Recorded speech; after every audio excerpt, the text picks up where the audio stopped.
ìgbà tẹ́ tún padà wá kọ́ pàtì bó ṣe ṣẹlẹ̀. Ṣé ẹ ń gbọ́?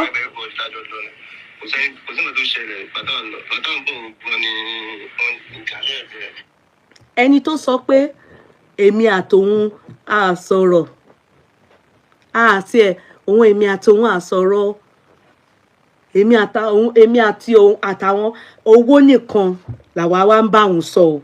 Ẹ̀yin èèyàn, one of the greatest enemy tí Mohbad ní kó tó kú òun ni spending. Ọlọ́run gbọ́ òun ni spending. Ẹ̀yin èèyàn, kí ló jẹ́ kí n sọ bẹ́ẹ̀?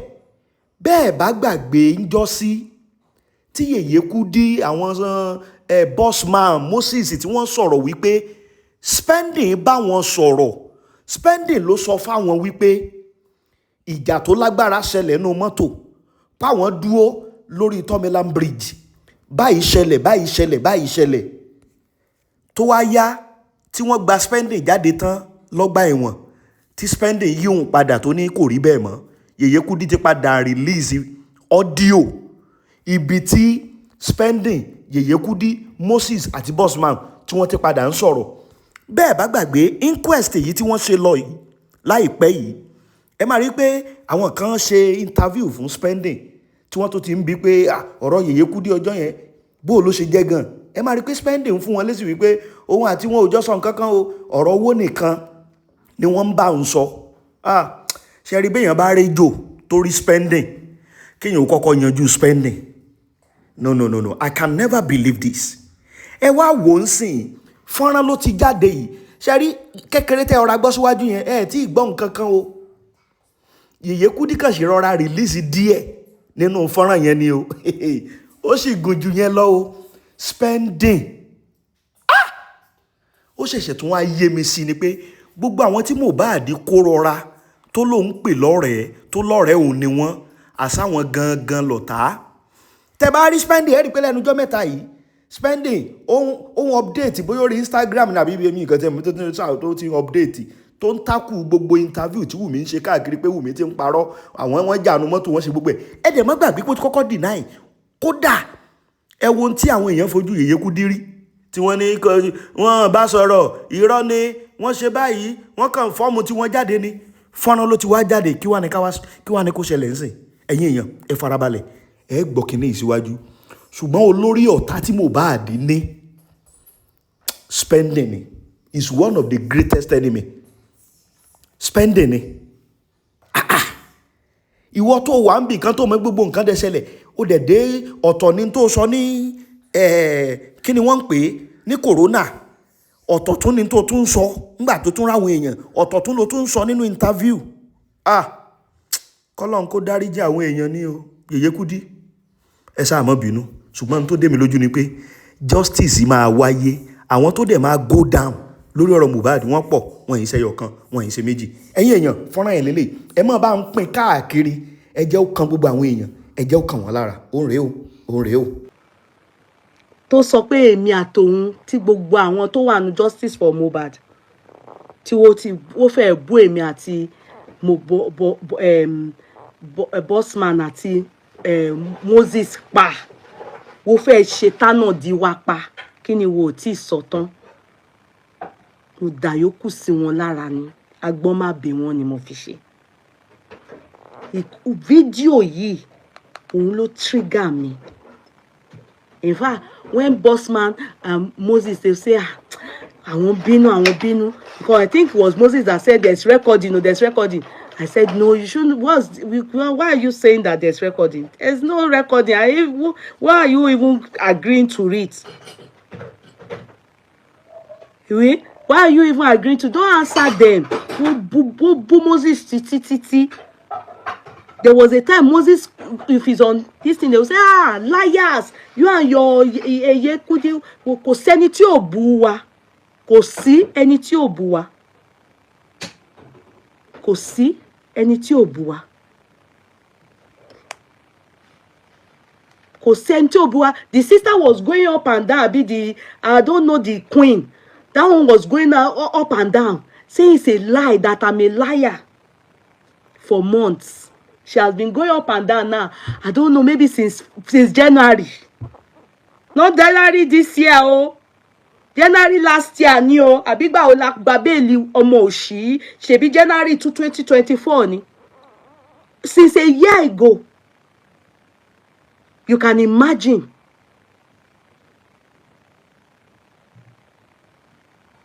I have just been looking. I've just been looking. Because, number one, you don't record people. It's totally wrong without their permission.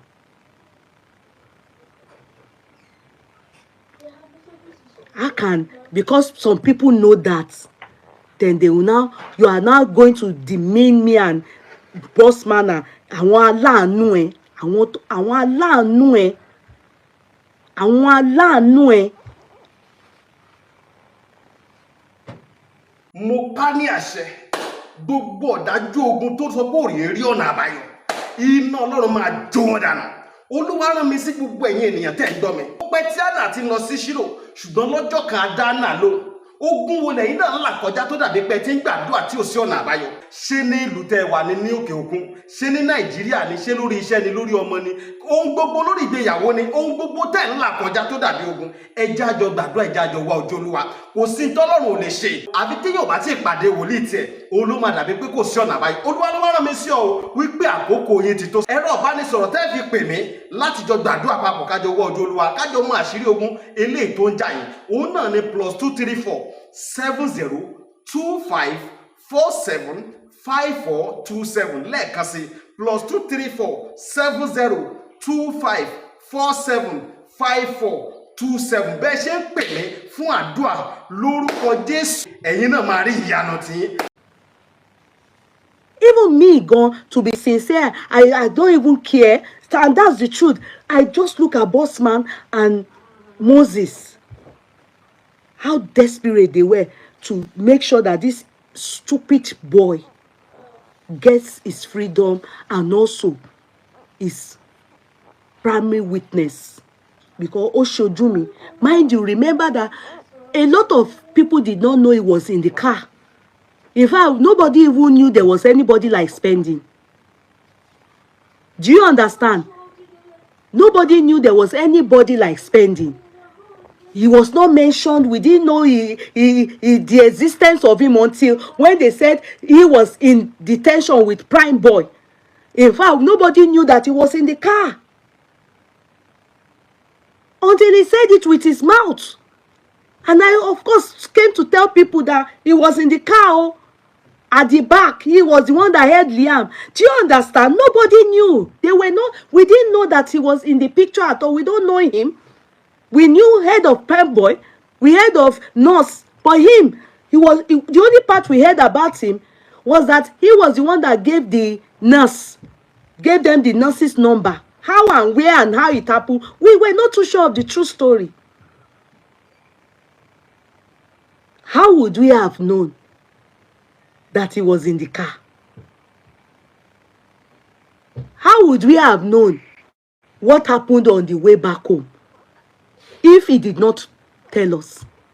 I've never spoken to anybody aside him, Moses. You don't understand? Their lies is the way the boy lies, the way all these people, all these children, all this MOHBAD family lie, the way they lie. In fact, if I'm a judge, I would have given them capital punishment. But lie. All these people, they need to be under Sharia law. This common law, federal law, all this common law. Under the Act law, I don't think these people, they are supposed to be dealt with under Sharia law, where an eye for an eye, a tooth for a tooth. They will hang death by hanging. Ibiti Motiri, how dangerous these people are with lies. They lie. These people lie. All of them. They lie. They are the MOHBAD's family, MOHBAD's friends. They are the reason why MOHBAD have not gotten justice till today. So if Wunmi did not come out, if Wunmi did not come out to say her own story, this stupid idiot boy that was released by us from with our money since January will not start typing like the idiot that he is. He won't start typing, be truthful, be honest. Is that what happened? He will not start typing if she didn't come out to do podcasts. This boy will not say anything. This boy said denying all the rubbish he's writing out now. Remember, he has already said, it was only an argument. Now he added they lock each other. They dropped William. And meanwhile, he was the one that said all those terrible things that this is what happened because he was the only witness that people, we had spoken to. He's the one that told us we even removed the CCTV in the house. This Omoshi. Moses, based on that.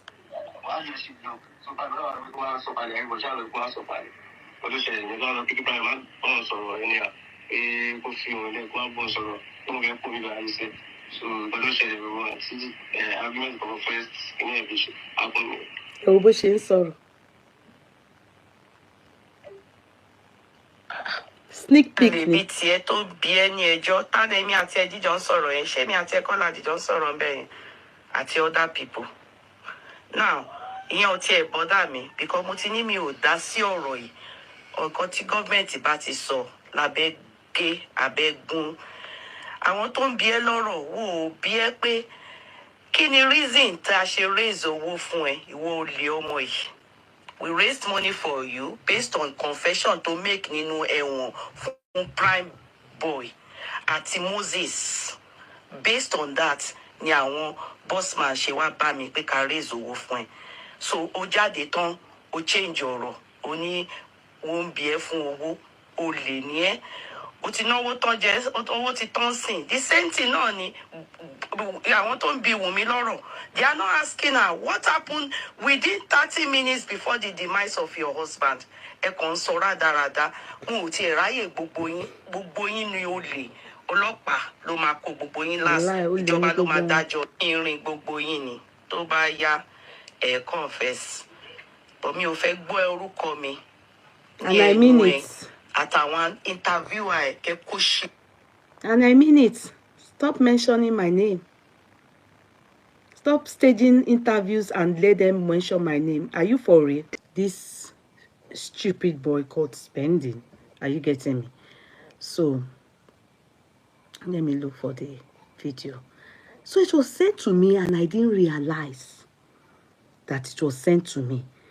So I just saw the video. I'll play it now. I was upset. Number one, his sense of entitlement, the way he talked down on myself, Bossman, Moses.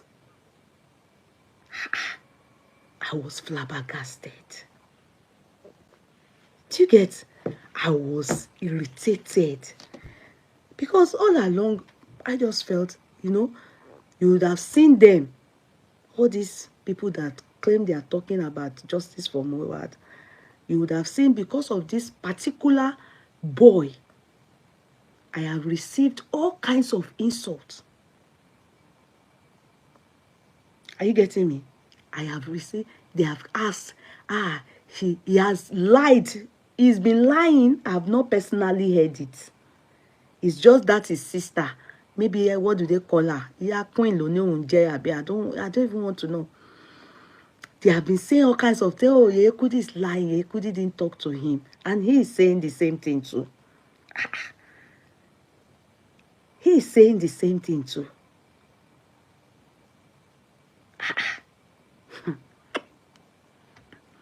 They have provoked me. They have pushed me many times to bring out just a snippet, a sneak peek.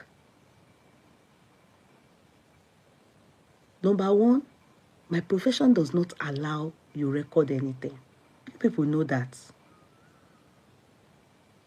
It's not permitted. It is not lawfully right. Back. Oh yeah, my boy idiot here. Shengo. I have it on my phone. I have everything. All the connection, and what's this?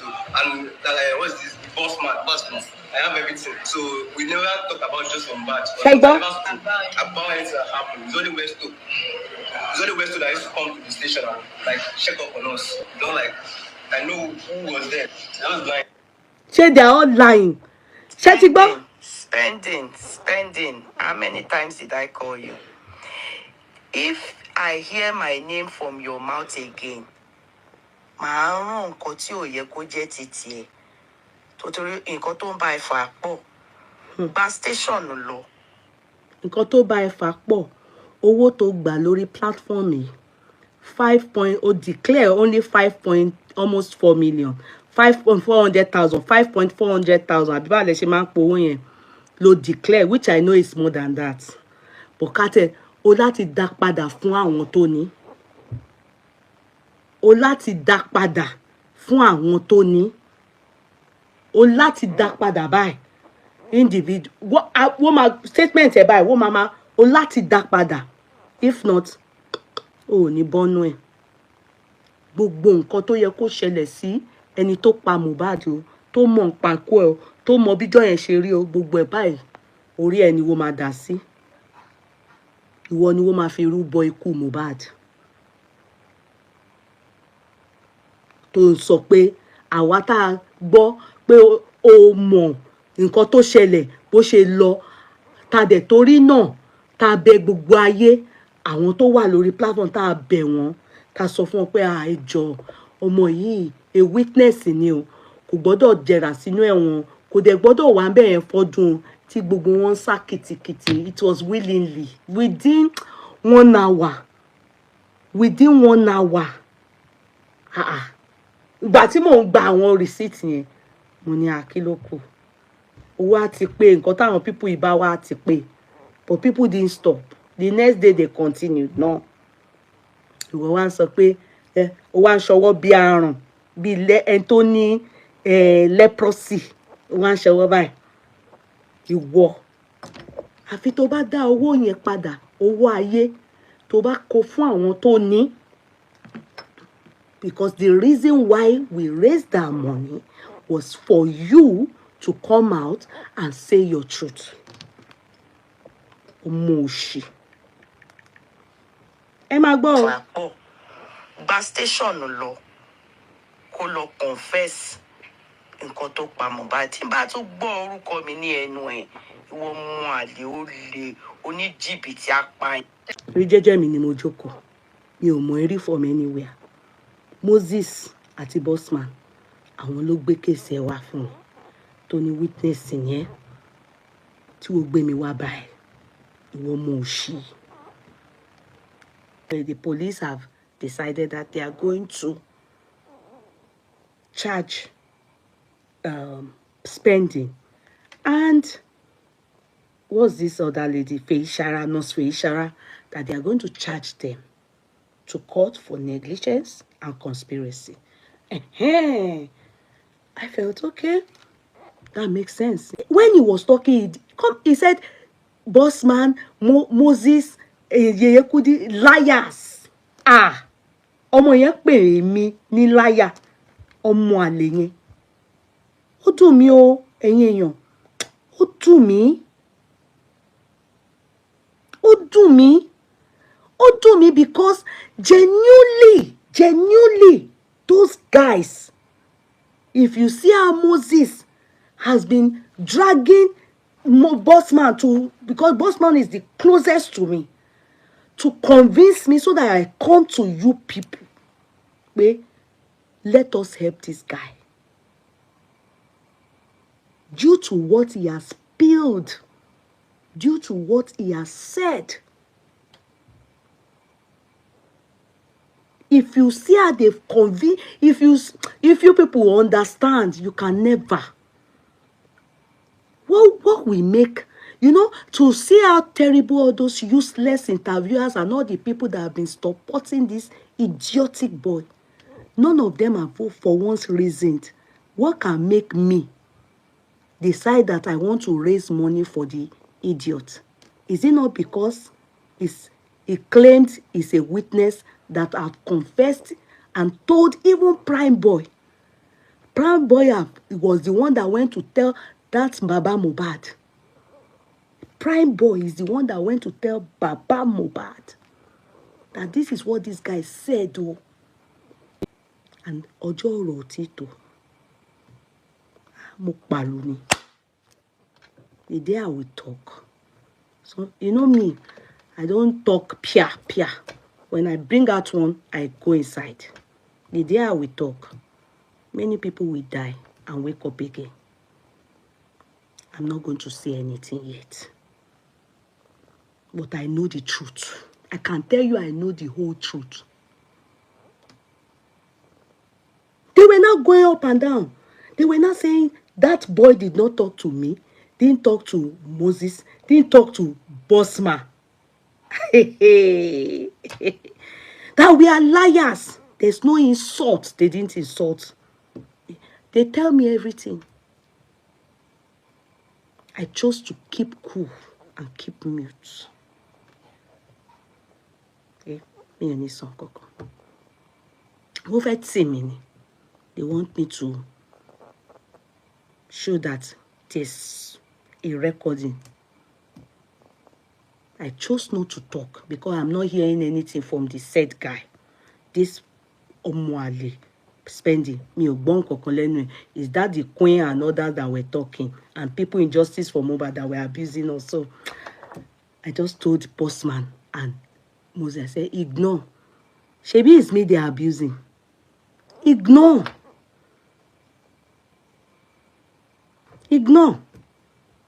Leave any, if they don't believe, many of you did not believe that I spoke to that idiot Omoshi. A boy that I can give birth to. A boy that I personally told him the day I was talking to him, now look here, forget anything. When you come out, I'm the one personally that will take care of you. And I meant it. I meant it genuinely with a good heart and good intention. I had already made provision for everything. Ṣebí tó máa wà tó máa ti relax. Tá máa jẹun sí mi lọ́rùn. Tó jẹ́ pé owó mi ni mo fẹ́ ná. In this Justice for MOHBAD. It's my money. I spent my money. Did I regret? Yes, I regret spending my money on the families of MOHBAD and the friends of MOHBAD. But I have no regret ever talking for that boy. Wallahi. And I will continue to say it in my heart and to those that care to listen. Even though some people feel I should regret even talking about MOHBAD. No, because MOHBAD will shame me. I have no regret ever talking for that boy. It could have been anybody. Only that the boy doesn't have good family. He doesn't have good friends. And what is happening to that boy can be any of us. Until when we die, that's when people will know. Only that some people are privy to know during their lifetime. Pé àwọn ò lẹ́bí o, àwọn ò ní, àwọn ò lẹ́bí, àwọn ò dẹ̀ ní ọ̀rẹ́. Many of us, we are lucky to know that we are lórí ọ̀rẹ́. But some of us are not lucky to know that ní ẹbí tó dáa, lóbí tó dáa, ní ọmọ ìyá tó dáa. MOHBAD, I guess, is one of them. Because if he knew that his family, they are like that, he wouldn't have inscribed their names on his body. Lie. With such pains. In fact, one of the reasons why I took his case on board and thought he had good family was when I was told that he inscribed the name of his family, of his parents and his sibling on his body. Mo ṣe rò pé èèyàn gidi ni wọ́n. Mi ò mọ̀ pé nonsense and ingredient pa òbí ìbọn ni wọ́n. Mi ò dẹ̀ ní regret. Mi ò tí ì sọ nǹkankan. Ọjọ́ ọ̀rọ̀ ti tó. Tí n bá sọ̀rọ̀, ilẹ̀ á fàya. So this Omo Oshi, I just opened my this thing. Bí mo ṣe rí nìyẹn ṣá. When they sent it to me, mo ní what? Really? Ẹ̀yin èèyàn ẹ jẹ́ n play ẹ̀. Because me ò rí comment yín. I told you people I'm not seeing your comments. Hey, I needed to break my promise. You understand? Because I have no plans whatsoever that will release anything to prove to anybody.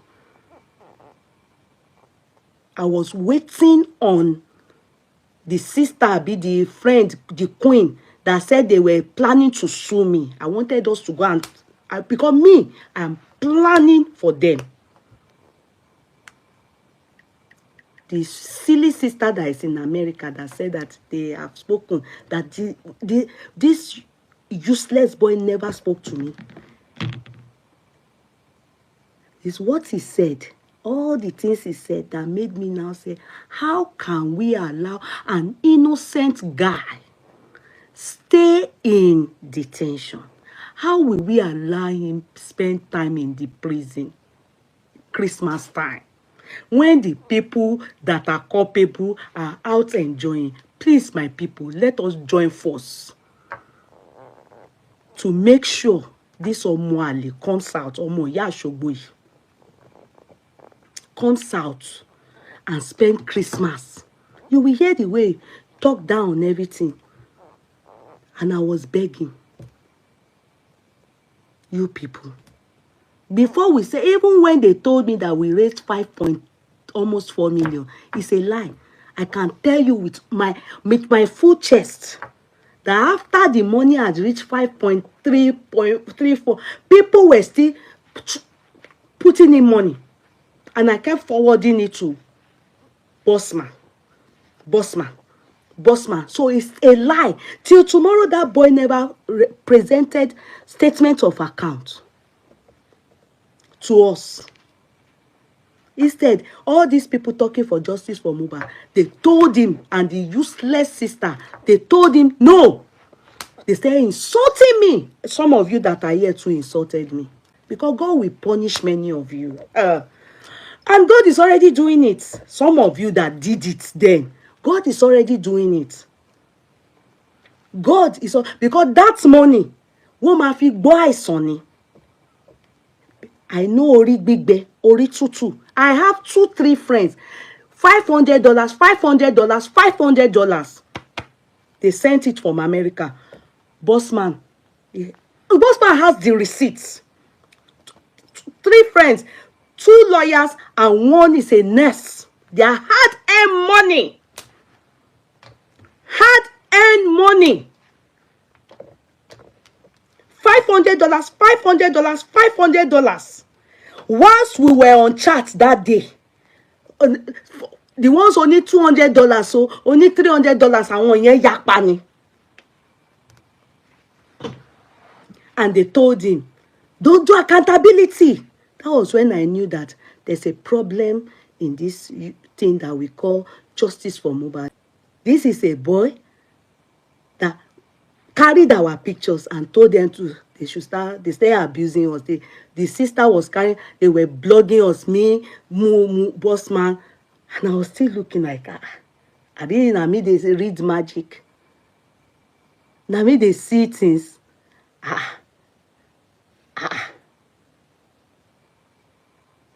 Hey. Now me they see things simply because I told Bossman and what's this guy? Bossman and what's his name? Moses. That guy, you people should make sure he comes out. Oh. The moment this guy collected money like this, those other people, all these people that came against us, they told him that no accountability. Oh yeah, anytime Moses gets in church, he will go and tell them. Somebody that said he's not talking to us. So there was one day they had to tell him that no, Yeye Kudi must talk to you, because every time they try to tell him that this is the lawyer you must use, this is what should happen. You see, this thing should be like this. The guy, he will talk to, he will talk to Moses as if Moses is a shit. Somebody that, because of him, that is why, and the reason how Bossman got, as he wanted to help, because you know Moses is one person that is reliable when he gives you feedback. To be sincere, Moses is so reliable. Let me show you what triggered my anger. This a boy that is the age of my child, though.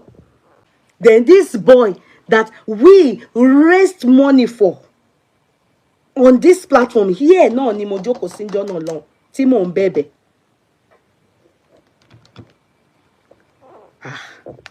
No, only tí ìyá ńlá bá gbé ní ṣọlẹ̀. In fact, it is true that kékeré àtúgùnyàn, small ìyá go climb am. Let me show you people now. When they sent it to me, my head just do, you don't know, whistle. That's, I was angry. Kí ni ká ti gbọ́ pé mo wá ń ṣe chat fún irú ọmọ bẹ́ẹ̀ yẹn. Hey, look at the idiotic boy. Let me play it. Listen.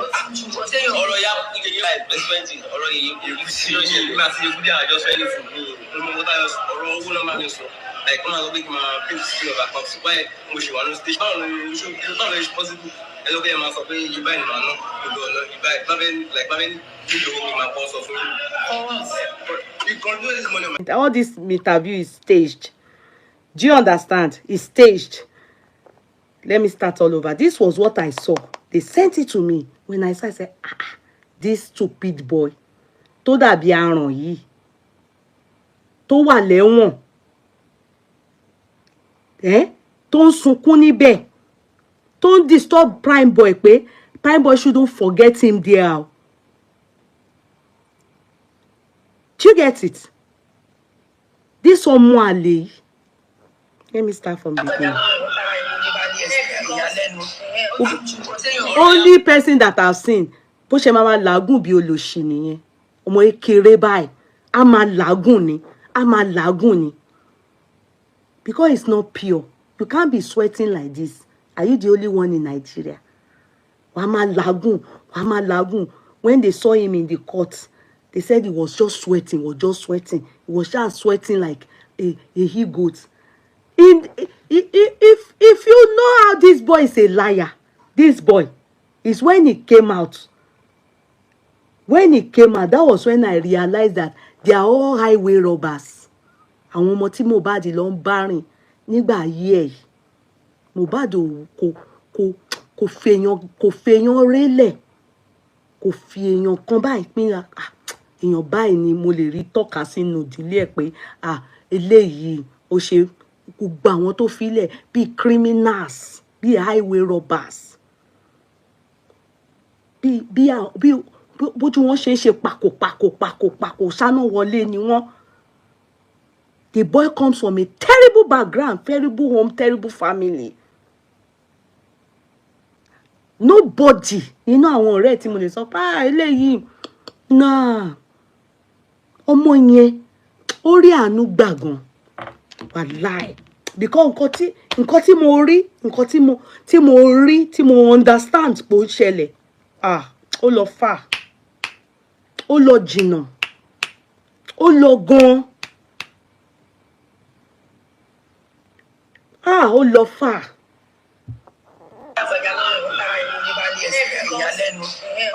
Bó ṣe ń sọ ẹ̀.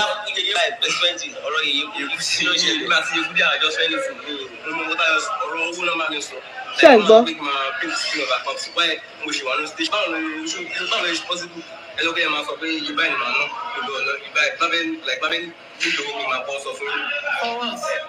You control this money on my name, so why would I have to take for that, like, permission?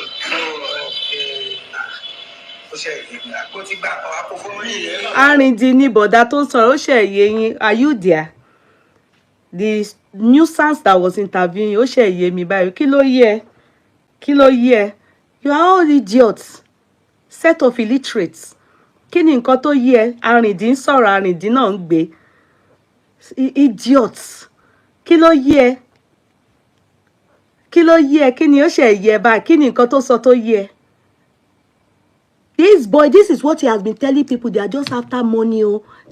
In fact, at a point, you know, some of the justice for MOHBAD people saying that I wanted commission. Oh. Me and Bossman and Moses, that's all the rubbish they were saying. Some of them even say they contributed it for him. They should leave it for him to chop the money. But all the things shouting here, you see. How would they have left the money for him to eat the money? At the end of the day, he needs court money now. In fact, justice for MOHBAD before needs money now. Don't they need money? The intention was spend this money on 3 million ló béèrè fún. In fact, it was 2.5 million. When they came to me, they mentioned 2 million. 2 million. 2 million is the balance of what they want to give him, what he needs for bail. You can imagine. And 5.3 or 5.3 point Kinikon was raised. And the boy was, and Moses was meant to go to him and make sure that you give the lawyer the money and make sure that these people, at least we should be able to control how the lawyer gets the money and speak to the lawyer to make sure that you are coming out. Moses was delegated to do all these things because it was Moses that connected us to him. O change for Moses in you. Moses, o change here for ni. This omo jati omo oshi. I regret. Man, so mo ti sọ fún. Mo ní owó tí wọ́n dá fún ẹ lórí platform mi. Owó, except the only way tó lè fi bọ́nú ẹ̀. Ni kó mú owó yẹn. Kó gba gbogbo ẹjọ́. Kó gbé statement of account ẹ̀ padà. Kí wọ́n wá dá padà fáwọn tó ní owó on social media. He receipt to, if not, owó orí burúkú, owó àgbàná, owó dàmú. Because the purpose why they contributed that money is so that all what you said in the prison, tó ṣe ń sọ ní prison, kó wá sọ ní ìta. Look at when Wunmi now started doing interview here and there. Tó wá ń sọ, tó rọra ń yọra ẹ̀. Ẹ rí pé olóṣì ẹ̀ jáde ń sìn, ó bẹ̀rẹ̀ sí máa type bó lórí burúkú. Did he say all those things, this nonsense is typing out before? Did he say it? At a point, he even denied that there was no fight in the car. He even denied it. At a point, he even denied what he wrote, what is in his CTC. He denied it. He was sitting at the back of the car with Liam. Later now, lock now he's saying that they dumped the child. Meanwhile, he's the one that said everything.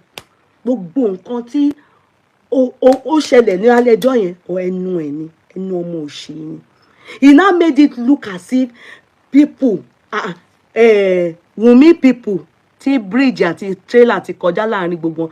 He now made it look as if to them we bailed him to come and lie on Wunmi.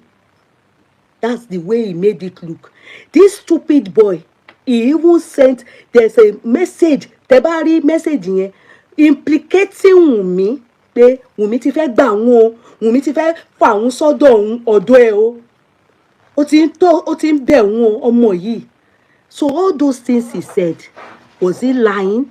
Did he trick us so that we will raise money and bail him? So if he was lying, he was lying, that is the reason why he should return the money bó ṣe gbà á, he should return it. According to us, he entered, he never showed me, Bossman, Moses, really right, he never showed us statement of, never.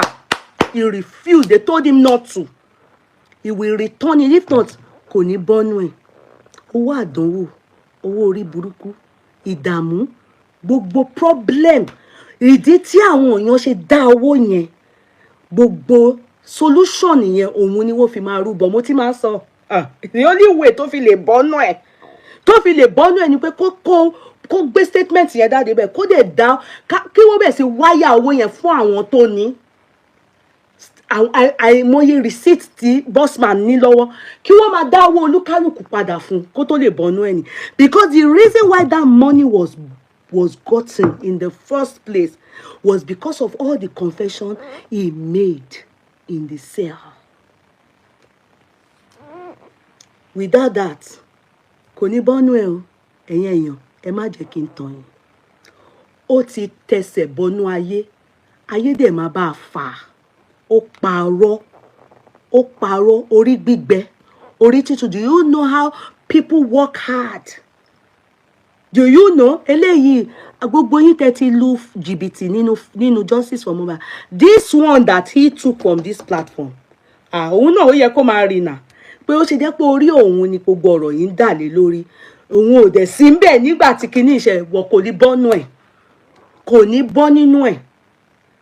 Except and only gbogbo owó tó gbà, they should return it from this platform. They should return it to the people that own the money. Glaringly, like you should print the statement of that day till when it stop, everybody should see it. Then Olukaluku, they will be seeing the one that sent me receipt, the one that sent Bossman receipt, all the receipt, plenty of the receipt, 30 receipt, more than that, they are with Bossman. They should return the money back to the owners. Then it should go back into the cell. Then it should start all over again. If not, gbogbo nǹkan tó yẹ kó ṣẹlẹ̀ sí ẹni tó pa Mohbad, òun ló máa ṣẹlẹ̀ sí boy. Yes, òun ló máa ṣẹlẹ̀ sí boy. Boy yìí, àfi tó bá sọ gbogbo nǹkan tóun sọ nínú cell. Àfi tó bá sọ kó tó lè bọ́nú ẹ̀. Kó tó lè. Ṣé ń gbọ́? Ṣé ti gbọ́? Ó ní gbogbo conversation tí mo bá wọn sọ, I have it on my phone. Meaning he recorded the conversation. Why the idiots that are with him? Hello, daughter, how are you? The idiots that are with him, why didn't they tell him to bring out the conversation? If he has it, they should tell him to bring out the conversation that he has. Gbogbo conversation tí òun bá èmi àwa sọ, òun ní gbogbo ẹ̀ lórí fóònù òun. But they will not hear that. When he was lying up and down, didn't Prime Boy, in front of many of you, did Prime Boy come out to confront him that, all these things that they are saying that you said, Yeye Kudi, that you told me, I am even the one that went to tell Baba Mohbad. In fact, that was when I became shocked. I became shocked that, so it is that guy, Prime Boy, ló lọ sọ fún Baba Mohbad. Mi ò mọ̀.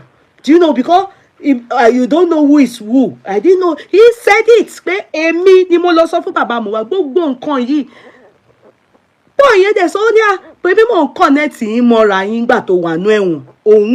Òun ti jáde. Òun Prime Boy. Ṣé bí mo ń connect yín? Ó ní òun ò bá wa sọ̀rọ̀. Ó ní ọ̀rọ̀ owó làwa ń bá wọn sọ.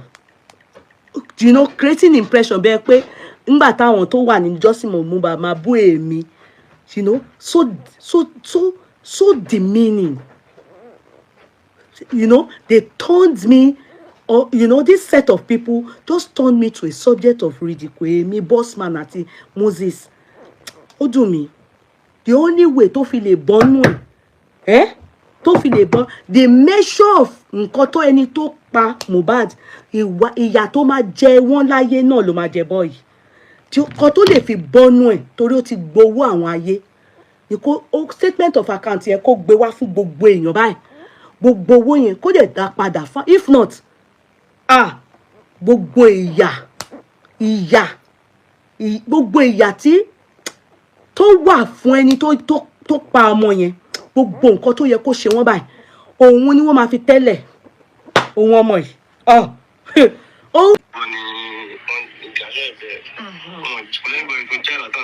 ìta ló jókòó sínú mọ́tò ẹ̀yin mélòó lẹ wà ní mọ́tò. Èmi Dàúṣà síwá MOHBAD àti ìyá àjọ wà nínú Prado. Ibo ni wọ́n jókòó sí? Kẹ́yọ̀ sọ ẹ̀yin mo wà ní back seat. Ok, mo mọ bí Prado ṣe kọ Prado ní mọ́tò mi so mo mọ ìyẹn síìtì ẹ̀yìn yẹn. Síìtì ẹ̀ máa ń kéré ní tiẹ̀. Ẹ máa ń kéré ẹ̀yìn. Ok. So ibẹ̀ lèmi wà. So àwọn mọ́tò tó wà níwájú tájọ lọ àwọn tájọ lọ àwọn pọ́ńpẹ́ tájọ lọ sí mi. Àwọn fẹ́ àbẹ̀mí sọ̀nà yẹn. So mi ò tí mo wá ṣẹlẹ̀ sí mo bá sọ fún Prado kó sọ̀kalẹ̀ pé kó jọyìn àlọ́dá mọ́tò àwọn Prado mi ń bọ̀ lẹ́yìn àwọn títí àmì. This is a boy that said he never spoke to me. He never spoke to me.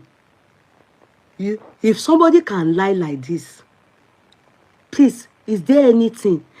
In fact, legally, if you lie, that's why you people will be wondering why I've chosen to be so angry towards the boy. Do you understand? If you lie legally, there's nothing else you can say to police again. If the police, they are investigating a matter, and the first thing you say to them, they will say, do not say anything, because anything you say will be used against you in the court of law. Meaning, whatever that proceeds from your mouth is written down. And it will be, you can't change it. Are you getting me? Won't you, for somebody that says, I have not talked to them at all, the only time, and I have all the recording, is always asking for money for me. And they tell me, he was doing like someone that has leprosy. And they tell me that I should spend my money, the money that was raised for me, sense of entitlement. The money that was raised for me, I should spend it with this way. I should be telling them before I spend it. That's all. They are liars. Me, I can give birth to this Omoshina. If not that is the way I even reason then. This boy is the age of my first child. Is that not what made me? Is that not what made me to even this boy is not fair for him to be in detention for Christmas and New Year. Let's do our best to bring him out. And number 2 is a witness. He's not a suspect. Should not have been treated as a, in fact, he's a suspect. I agree with the police that he say, in fact, the charge against him that he conspiracy, he deserves it. With the way he's lying, the fact that he's a liar, nothing he can say. Nothing he can say that I can believe. Because when the first day he went to court, you know, when he came out, he started abusing me here and there. With the people in Justice for MOHBAD, they were telling him he was abusing me with them. With his sister that couldn't help him when he was in prison. That couldn't raise 100 naira when he was in prison. When he came out and he went for his first corona inquest, remember, I did a chat and then said, that boy is lying. Everything he said in the court before he started sweating like he got nama. I said, that boy is lying. That's not what he said. The sister went and started crying up and down. That Yeye Kudi, he didn't talk to him. I've spoken to Spendy. I've called him in Koro. I've called him in Bangba. I've called him in Lakuregbe. I've called him in Shukulu. I've called him. I just say, she where any people? Are these people okay? Since that time, Bossman and I've been saying, let's scatter everywhere. I said, no. Leave them. Won't share your warning. Just leave them. Because it's not the boy, Gogo, that is talking. It's àwọn Lakuregbe. Let me hear him talk. let me just hear him talk. And so because he saw that I have kept mute for 1 year, because he saw that, he now still continued to be insulting me, Bossman, and Moses. And now, this boy, I'm telling you the truth. We should train our children. Àwọn ọmọ báyìí kò lè lórí olóore mọ́. Owó ilé tó gbà lórí platform yìí ó ti dé gbogbo ẹja mọ́ lọ́rùn. He has to give us statement of account like this. Kó tó bọ́nú ẹ̀. Mo ti sọ owó yẹn di ogun ayé sínú ayé ẹ̀. He will be fighting battles. He will be fighting battles. Owó yẹn, except he gives statement of account like this and return it back to the people, because the purpose of that money is so that what is said in prison to everyone is the purpose of that money, why they donated it to release him. But he came out and changed it and started abusing us, because that means it's either that he lied in prison and made us to help him out. Then when he came out, our change, siwa. Hence the reason pé ó ti call for the war. Ogun owó yẹn, ìkan tí owó àwọn tó bá ná, àwọn gan bá jẹnu yà yẹn. Nígbà tí àdánwò àti orí burúkú ìbá bẹ̀rẹ̀ pẹ̀lú ẹ̀, a máa bèrè pé at this age, you trick elderly people. You trick elderly people. You trick elderly people. You either lied to make sure that they find pity, and we came and started lying to people, or saying the truth, as you so said. We got money off them. The moment you got the money, this boy just changed. They hijacked him. He now started behaving as if he doesn't know us. That was when I knew that the problem don't happen. They will beat all the people, even the people that supported you to do it. I want to go through tiwọn níbi tí wọ́n wà. You will be asking, ta ló ṣe? One battle to the other ni. Bí wọ́n ṣe mú èpè láti ọ̀run fún àwọn Israel pé ogun ni o, ogun wọn máa jagun títí ni, bí ẹ ló ṣe máa jagun yẹn nílẹ̀ ayé ẹ̀. Àfi tó bá dá owó yẹn padà fún àwọn èèyàn. Ó gbé statement of account on the 20 something yẹn, gbogbo ẹ̀ báyìí kí gbogbo ayé rí, kó dẹ̀ bẹ̀rẹ̀ sí dá owó yẹn padà fún àwọn tó ní, kó tó lè bọ̀nú ẹ̀. If not, go to any native doctor, wò ó lè rí wẹ̀ fún ẹ. Lọ sí anywhere, wọ́n á máa sọ fún ẹ pé o ti ṣe ayé, o ti ṣe ayé. Mo dákẹ́ mò ń wò ní tẹ́lẹ̀, mo kàn ra ń wò. Mo ń wò, mo ní ọmọdé yóò mọ nǹkan kan. Queen yẹn ó ti tiẹ̀, ó ti ba ayé ẹ̀ jẹ́. Ó ti tiẹ̀, ó ti ba gbogbo ọwọ́ tó yìí ń ṣe báyẹn, tó bá yá, ìwọ náà á máa béèrè pé kí lòun ilé ayé yìí ṣó wọ̀ tiẹ̀ ṣá, wàá dá owó yẹn padà fáwọn tó ní ni.